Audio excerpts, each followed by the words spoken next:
Hey crafty friends, Christina here with you from Sunny Day Memories.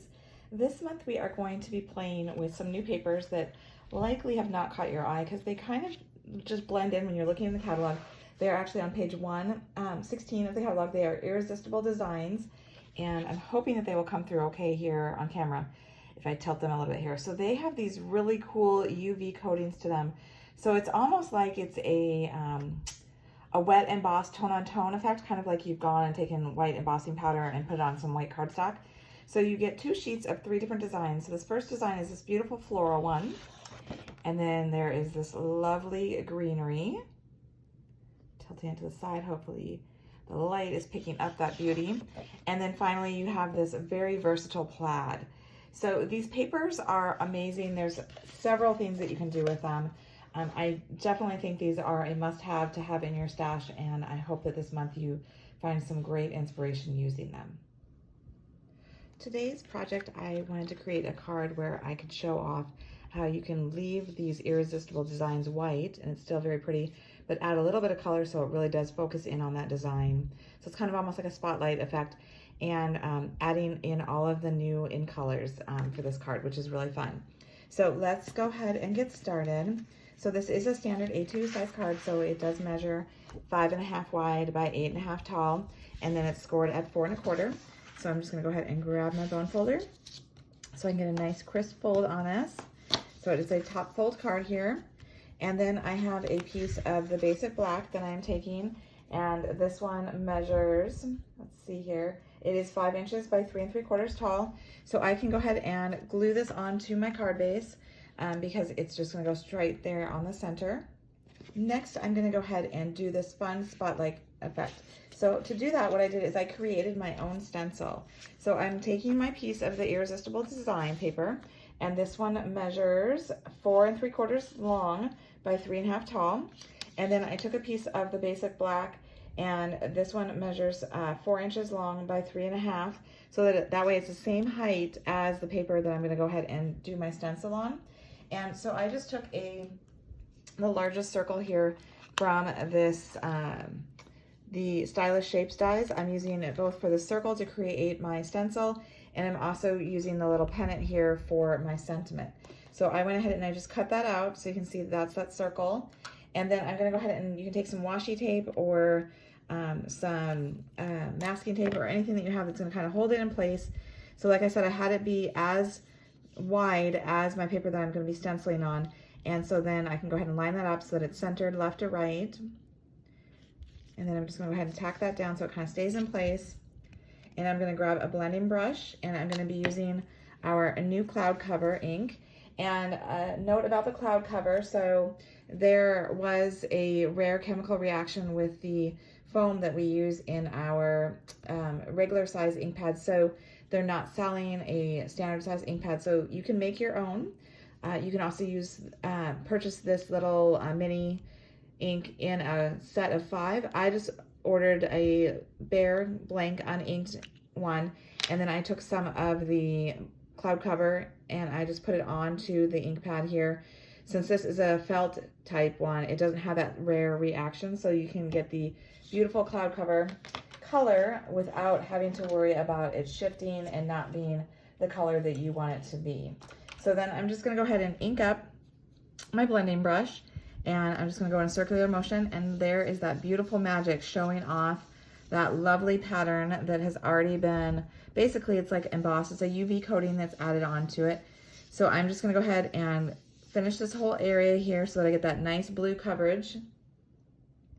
Okay, so once you have it like you want, then you're gonna go ahead and I recommend having a paper towel or an old cloth or something, because then you can go ahead and remove that stencil, your own little custom stencil you made, and you're gonna wanna buff off that ink. That ink does kind of sit on top of that UV coating, and by buffing it, it brings that white, bright UV coating so it pops just a little bit better, and then you have that nice pattern showing off really well.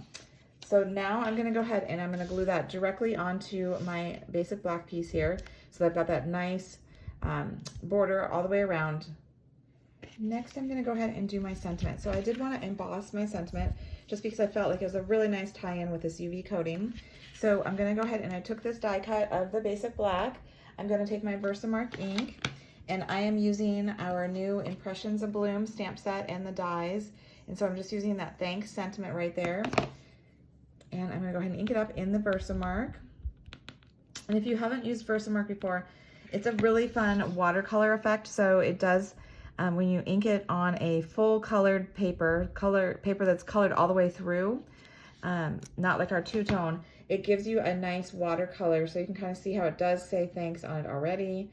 It's in like kind of a watermark look, but we're gonna go ahead and sprinkle it with some white embossing powder and then heat set it to get that nice glossy look. So I'm gonna go ahead and do that off camera so it's not so noisy. So I'm gonna sprinkle this and then heat set it, and then it's going to look like that beautiful, smooth, embossed look.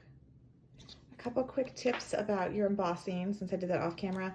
So after you go ahead and ink it in that Versamark and sprinkle the white embossing powder on it, I go ahead and tap off any excess on there, and then it is good to have a paintbrush to maybe wipe away any stray ones, although I still have a couple sprinkles here I see between the letters, but I'm fine with that. Then I usually go ahead and take my heat tool and I let it heat up. I turn it on and I let it heat up for like 10 to 15 seconds. And then I start going in a circular motion, which then kind of helps the heat be spread evenly across what I'm heat embossing. And you're gonna notice it going from that grainy, granular look from the embossing powder to a nice, smooth, embossed look. So hopefully those tips help you if you are new to doing heat embossing. So then I'm gonna go ahead and I am going to add this to this lower left-hand side using some 3D foam, some for Stampin' Dimensionals. So I'm gonna add 2 behind here so that I have my sentiment on there. I'm gonna overlap the circle there. And then I wanted to go ahead and add in some of the floral images here from this die set that coordinates with it. And I wanted to show you a trick with these as well. So these dies, you'll notice here, I have some tape on the back to hold them together. So they are perfect to line up with the ones that you can stamp. So you could stamp and then use the outer shell to go ahead and die cut them. But like I did is you could actually just without any stamping cut them together so that you get the nice cutouts as well as the full image of the flower. So it gives you kind of a little bit more dimension to it. And so to do that easily, I kind of lined up those 2 dies. I put some tape on the back, and then I can go ahead and put that on my cardstock and run it through my die cutting machine, and I get it done all in one run through. So I wanted to point that out to you so that hopefully helps you when working with dies like that. Okay, so in addition to just going ahead and layering these and gluing them onto my card, I wanted to add some extra dimensions. So what I've done here, hopefully you can kind of see around the center of the flowers, is there's some additional color. I went ahead and I took some sponge daubers and the coordinating ink. So like, for example, this one here, let me get a piece of scratch paper. Here we go. So I am going to go ahead and open up my Secret C, and I'm gonna take my dauber that I used with the Secret C, and I'm just gonna go ahead and ink it up, and I'm just gonna go ahead and pounce in the center here and give a dark tone to that center, okay? Hopefully that shows up and you can see that. And so what's gonna happen is when you go ahead and you take that center piece that we've gone ahead and die cut, there is going to be like a shadow effect around the edge of that. And I can see, I test it first and see if it's gone wide enough, and it hasn't. So I'm gonna just add a little bit more to it so that way I know when I add this piece that it does have a little bit of shadow to it that gives it some dimension, and I hope that is showing up. So I'm going to do that with the other 2 flowers. I'm gonna use the Timid Tiger and also the Strawberry Slush, and I'm gonna do those centers so that way when we glue the centers to it, it has a nice dimension to it. Okay, so I've gone ahead, after I went ahead and created that sponge daubed inked center, I went ahead and glued my little Darling Duckling yellow centers to each of the flowers. And so now what I'm gonna do is I'm gonna go ahead and I'm gonna put some adhesive on the back of the largest flower, and I'm just gonna do it in the center so that way I can go ahead and insert the leaf behind it easy enough. So I'm gonna go ahead and have it on the edge here of that circle, and then I'm gonna go ahead and put a little bit of glue behind my leaf. So then I can go ahead, like I said, tuck it in there. So just find a spot that you want to go ahead and tuck that leaf. And then with the other two, the two smaller ones, I wanted to have some dimension to them. So I'm going to use a Stampin' Dimensional behind them. So I'm just putting one in the center of the back of the flower. And then I'm just going to kind of overlap right there. And then I'm going to take my second small one, again putting the Stampin' Dimensional right in the center of the back. And then I'm going to go ahead and bring that overlapping. And then I'll put a little bit of glue on my other leaf, other die cut leaf. And I'll just go ahead and tuck it there to the side. And then the final touch was I wanted to tie in some more of that black. And so I'm going ahead and I'm bringing in my neutral matte dots here. And I'm going to go ahead and grab one of the large ones. And I'm going to have it here on the right, along with a small one.